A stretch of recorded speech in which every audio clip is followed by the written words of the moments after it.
ಕಡಲೆಕಾಳು ಸೀಸರ್ ಎರಿಟಿನಮ್ ಎಂಬುದು ಫ್ಯಾಬೇಯೇಸೇ ಕುಟುಂಬದ ವಾರ್ಷಿಕ ದ್ವಿದಳ ಧಾನ್ಯವಾಗಿದೆ. ಜಾಗತಿಕ ಮಟ್ಟದಲ್ಲಿ ಕಡಲೆ ಅತಿ ಹಳೆಯ ಬೇಳೆಕಾಳು ಮತ್ತು ಬೆಳೆಗಳಲ್ಲಿ ಒಂದಾಗಿದೆ. ಇದನ್ನು ಪ್ರಾಚೀನ ಕಾಲದಿಂದಲೂ ಭಾರತದಲ್ಲಿ ಬೆಳೆಯಲಾಗುತ್ತಿದೆ. ಇದು ಉತ್ತಮ ಪ್ರೋಟೀನ್ ಮೂಲವಾಗಿದ್ದು, ಫೈಬರ್ ಮತ್ತು ಇತರ ಅಗತ್ಯ ಜೀವಸತ್ವಗಳನ್ನು ಒಳಗೊಂಡಿದೆ. ಕಡಲೆಯನ್ನು ಕಾಳಾಗಿಯೂ, ಬೇಳೆಯಾಗಿಯೂ, ಹಿಟ್ಟಾಗಿಯೂ ಉಪಯೋಗಿಸಬಹುದು.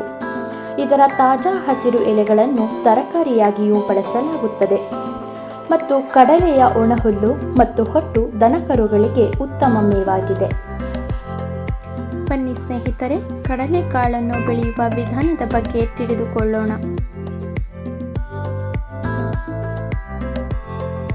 ಕಡಲೆಕಾಳು ಬೆಳೆಯಲು ವಸಂತ ಕಾಲದ ತಂಪಾದ ಚಳಿಯು ಅತ್ಯುತ್ತಮ ಆಯ್ಕೆಯಾಗಿದೆ, ಏಕೆಂದರೆ ಹೂ ಬಿಡುವ ಸಮಯದಲ್ಲಿ ಅತಿಯಾದ ಶಾಖವು ಇಳುವರಿಯ ಮೇಲೆ ಪರಿಣಾಮ ಬೀರುತ್ತದೆ. ಬೀಜ ಬಿತ್ತನೆಗೆ ಅಕ್ಟೋಬರ್ನಿಂದ ನವೆಂಬರ್ ಸೂಕ್ತ ಸಮಯವಾಗಿದೆ. ವಿವಿಧ ರೀತಿಯ ಮಣ್ಣಿನಲ್ಲಿಯೂ ಕಡಲೆಕಾಳನ್ನು ಬೆಳೆಯಬಹುದು, ಆದರೆ ಹೆಚ್ಚಿನ ಭಾಗ ಕಪ್ಪು ಮಣ್ಣು ಮತ್ತು ಮರಳು ಮಿಶ್ರಿತ ಎರೆಮಣ್ಣಿನಲ್ಲಿ ಬೆಳೆಯಲಾಗುತ್ತದೆ. ಕಡಲೆಕಾಳಿನ ಸೂಕ್ತವಾದ ಬೆಳವಣಿಗೆಗೆ ಮಣ್ಣಿನ pH 6ರಿಂದ 7.5 ಇರಬೇಕು. ವಿಶ್ವಾಸಾರ್ಹ ಮೂಲದಿಂದ ಉತ್ತಮ ಗುಣಮಟ್ಟದ ಬೀಜಗಳನ್ನು ಆರಿಸಿ ತನ್ನಿ. ನಾವು ನಮ್ಮ ಹತ್ತಿರದ ಕೃಷಿ ಇಲಾಖೆಯಿಂದ ಕಾಳುಗಳನ್ನು ಖರೀದಿ ಮಾಡಿದ್ದೆವು. ಬೀಜಗಳನ್ನು ಬಿತ್ತುವಾಗ ಸಾಲುಗಳ ನಡುವೆ ಹಾಗೂ ಪ್ರತಿ ಕಾಳುಗಳ ನಡುವೆ ಸರಿಯಾದ ಅಂತರವಿರಬೇಕು. ಅಂದರೆ ಪ್ರತಿ ಸಾಲುಗಳ ನಡುವೆ 1.5 ಅಡಿ ಅಂತರವಿರಬೇಕು ಹಾಗೂ ಪ್ರತಿ ಕಾಳನ್ನು ಅರ್ಧ ಇಂಚು ಭೂಮಿಯಾಳದಲ್ಲಿ ಬಿತ್ತಬೇಕು. ಬಿತ್ತನೆ ಮಾಡಿದ 5ರಿಂದ 6 ದಿನಗಳೊಳಗೆ ಭೂಮಿಯೊಳಗಿನಿಂದ ಮೊಳಕೆಯೊಡೆದು ಮೇಲ್ಭಾಗದಲ್ಲಿ ಕಡಲೆ ಗಿಡವು ಗೋಚರವಾಗುತ್ತದೆ. ಬಿತ್ತನೆ ಮಾಡಿದ 1 ತಿಂಗಳೊಳಗಾಗಿ ಮೊಗ್ಗು ಪ್ರಾರಂಭವಾಗುತ್ತದೆ. ಕಡಲೆಕಾಳಿಗೆ ಉತ್ತಮ ಸಮಯಾಧಾರಿತ ಹಾಗೂ ನಿಯಂತ್ರಿತ ನೀರಾವರಿಯ ಅಗತ್ಯವಿದೆ, ಏಕೆಂದರೆ ಅತಿಯಾದ ನೀರಾವರಿಯು ರೋಗದ ಸಮಸ್ಯೆಗಳಿಗೆ ಕಾರಣವಾಗುತ್ತದೆ. ಅಲ್ಲದೆ ಕುಂಠಿತ ನೀರಾವರಿಯು ಇಳುವರಿಯನ್ನು ಕಡಿಮೆ ಮಾಡುತ್ತದೆ. ಫುಸಾರಿಯಂ ವಿಲ್ಟ್ ಇದೊಂದು ರೀತಿಯ ರೋಗವಾಗಿದ್ದು, ಈ ರೋಗಕ್ಕೆ ತುತ್ತಾದಂತಹ ಎಲ್ಲ ಗಿಡಗಳು ಹಳದಿ ಬಣ್ಣಕ್ಕೆ ತಿರುಗಿ ನಂತರ ನಾಶ ಹೊಂದುತ್ತವೆ. ಆಸ್ಕೋನೆಟಾ ಬ್ಲಿಟ್ ಇದೊಂದು ಶಿಲೀಂಧ್ರ ರೋಗವಾಗಿದ್ದು, ಕಡಲೆಯ ಬೀಜಕೋಶಗಳನ್ನು ಹಾಳು ಮಾಡುತ್ತದೆ. ಬಾಟ್ರೆಟಿಸ್ ಗ್ರೇ ಮೌಲ್ಡ್ ಕಡಲೆಯ ಬೀಜಕೋಶಗಳು ಶಿಲೀಂಧ್ರಗಳಿಂದ ಕೊಳೆಯಲಾರಂಭಿಸುತ್ತವೆ.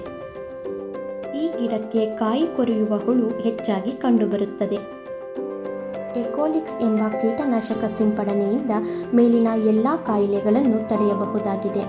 1 ಎಕರೆಗೆ ಸರಿಸುಮಾರು 1 ಲೀಟರ್ ಎಕೋಲಿಕ್ಸ್ ಸಿಂಪಡಣೆ ಮಾಡಬೇಕಾಗುತ್ತದೆ. ಇದನ್ನು 200 ಲೀಟರ್ ನೀರಿಗೆ 500 ml ನಂತೆ ಮಿಶ್ರಣ ಮಾಡಿ ಸಿಂಪಡಿಸಬೇಕಾಗುತ್ತದೆ.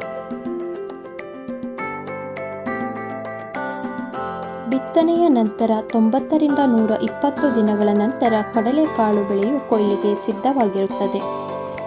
ಈ ರೀತಿ ಕೊಯ್ಲಿಗೆ ಸಿದ್ಧವಾದ ಕಡಲೆ ಗಿಡಗಳನ್ನು ಸಾಂಪ್ರದಾಯಿಕವಾಗಿ ಕೈಯಿಂದ ಎಳೆದು ಕೀಳುವ ಮೂಲಕ ಕಟಾವು ಮಾಡಬಹುದು.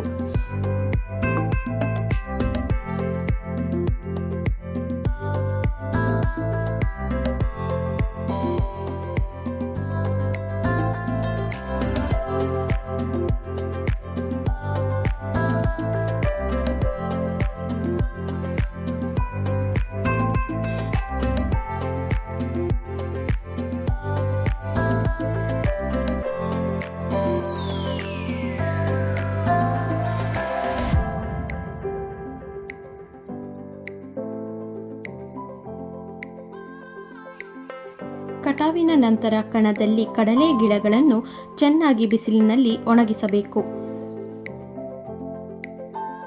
ನಂತರ ಟ್ರ್ಯಾಕ್ಟರ್ನ ಸಹಾಯದಿಂದಾಗಲಿ ಅಥವಾ ಕೈ ಸಹಾಯದಿಂದಾಗಲಿ ಗಿಡಗಳಿಂದ ಕಾಳುಗಳನ್ನು ಬೇರ್ಪಡಿಸಬಹುದು.